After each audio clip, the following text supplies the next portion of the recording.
Good morning guys, John here.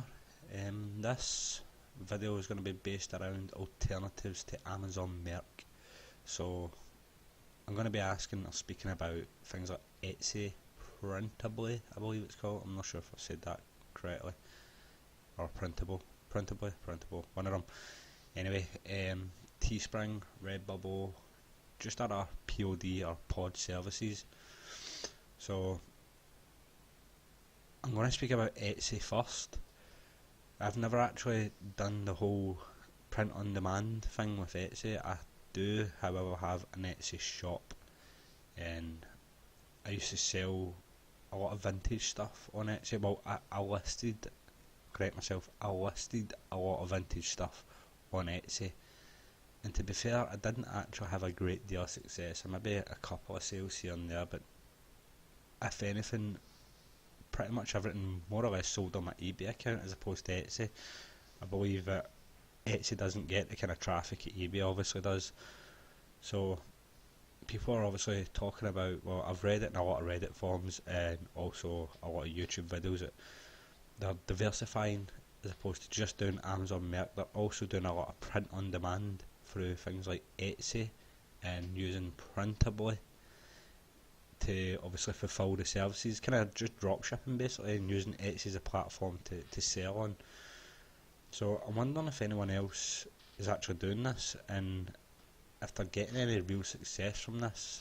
I'm quite sceptical actually going down that route because, as I says, I've got an Etsy shop and I just don't get the traffic at all. And Etsy is good for things like this. Apparently it's for people that obviously make their own stuff and vintage items, antiques.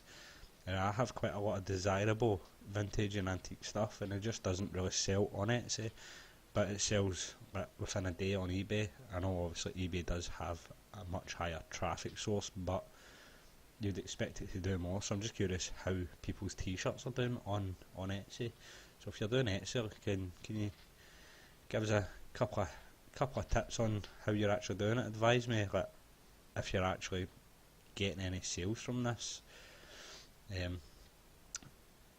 other thing is Redbubble. Now, I do have a Redbubble account. I've put a few designs up, not a lot. I have put a few designs up, and I've had the whole of one sale in the space of 6 months.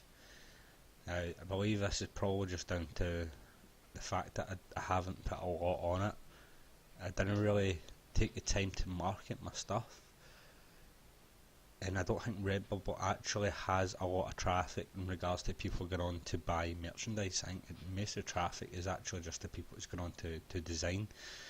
So I think you really have to spend a lot of time marketing all your products on Redbubble, but I'm not 100% sure if that's the case. I've probably got about 10 designs on my Redbubble, and I did get a sale.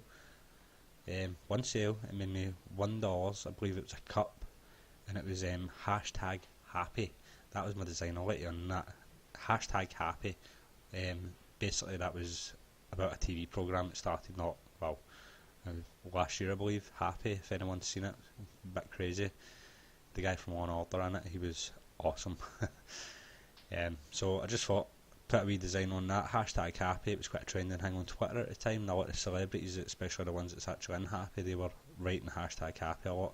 So I thought I'd jump on the trend, and I got a sale. Just the one, nothing else. But the thing is, someone actually found that design through Redbubble. I didn't actually market it, I didn't advertise it, I just put the design up and someone did find it. So I'm curious to know how you're actually getting on at Redbubble. Do you think it's worth the time, basically cross platform with all your designs? If you're going to put stuff on Merc, then use the same designs and then export it to Redbubble, export it to Etsy, Teespring, etc. Is it really worth it? Is it worth the time? I know the design's already been made for your Merc account initially, but it still takes time to start basically putting them on different platforms. You need to change dimensions, etc., just to get it all on. Is it worth it? I'm not sure. I mean, if you're making sales, of course. If you've got the time to market it, of course. If you're going to actually make a profit from it, I'm just quite sceptical about it because Amazon does have a traffic. Amazon stuff will sell. Eventually. You start off slow, but you will get your sales, especially if your designs are right and your keywords are on par. But I'm not 100% sure about going down the route of like Teesprings and that. I've seen a lot of Instagrammers. They built Instagram pages solely to advertise their Teespring account, and the designs are actually great. What I have noticed that a lot of people on Reddit are speaking about is they tend to go into these ones. These were here well before, obviously, Amazon Merc, but a lot of newcomers are actually getting knocked back from Amazon Merc. They're not letting them onto the platform. I don't know why. Don't know if it's down to their portfolio isn't great. I didn't actually have a portfolio when I signed up with Amazon Merc, but I was an FBA seller, so that might have went in my favour and allowed me onto the platform. But a lot of people aren't getting onto the platform, and they're quite upset about it.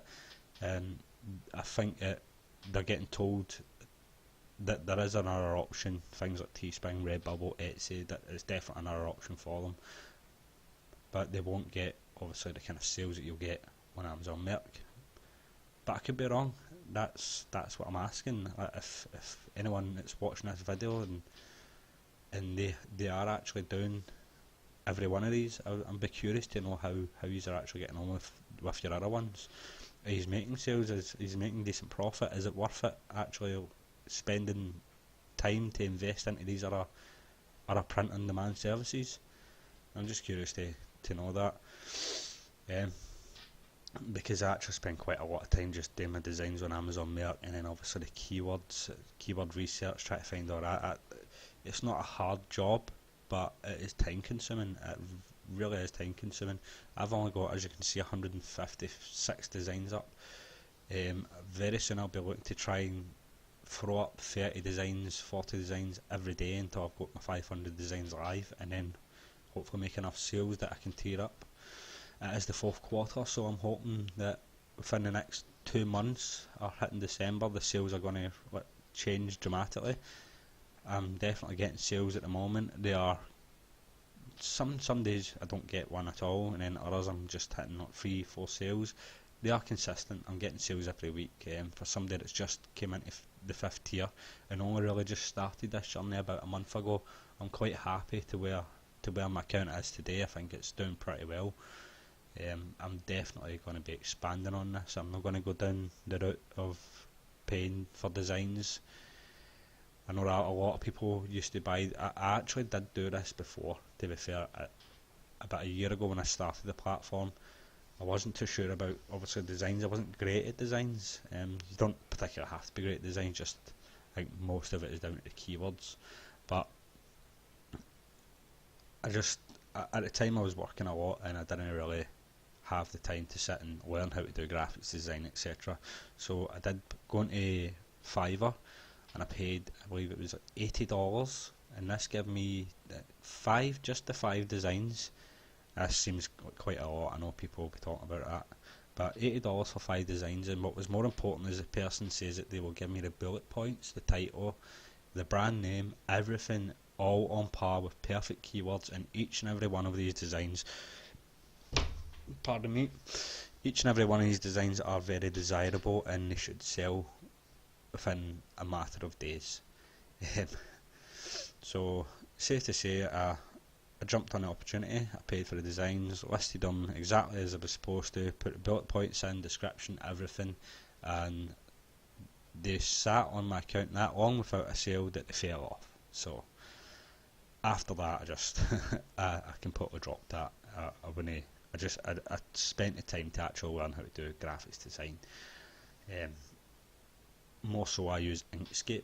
People can use whatever they want. People use Photoshop. People use Illustrator. People use a mixture of things. I've learnt on Inkscape and I'm getting pretty good at it. As you can see, I'm getting sales, so I can't be the worst at it. So no, I definitely going to go down the route of using a designer. Perhaps when I tier up to maybe 2,000 or 4,000, whatever the next tier from that is, I might look into it then. That will solely be because of I won't be able to upload like 100 designs per day every day. It's extreme. It is a lot. But hopefully Amazon itself will pay for that. I mean, you're making enough sales that that will pay for the designs alone, so hopefully that'll be the case. Also, I've noticed a lot of designs that go up from designers is clip art from all these like stock websites, so they may be royalty free, but they're not necessarily original content. So I'm not saying that everyone does this. Obviously you do get good designers out there that will build them from scratch, but I believe that's what happened in my initial designs, my first 5 designs that I paid for. I thought they were great designs, thought they looked amazing, then eventually I found them on Pixabay or something, Pixabay. It was a shark, and found the exact same icon on that, so obviously he just added some text to it and stole the design and made quite a good profit from me, more the fool me. But I suppose it was a learning curve for myself. So to wrap up, guys, I just want to say I've noticed that my account's pretty much doubled in subscribers in like the past week. I'm so grateful for that. Like, honestly, thanks very much, guys. It means a lot that people are subscribing to my channel and like leaving comments and likes. That does mean a lot. Like, I'm really glad that people are actually enjoying my videos or getting value from my videos or whatever it is. I'm really happy about that. So thanks very much, guys, for that. As always, if you enjoyed this video or you'd like to see more, I'd give us a thumbs up and please subscribe to the channel. If you've got any comments, especially regarding what I've been speaking about obviously our print on demand services, I'd be really curious to hear what you say, so if you can leave a comment, that'd be great. Have a little discussion about it. But I think that wraps us up for today, guys. Thanks very much. I'll see you later.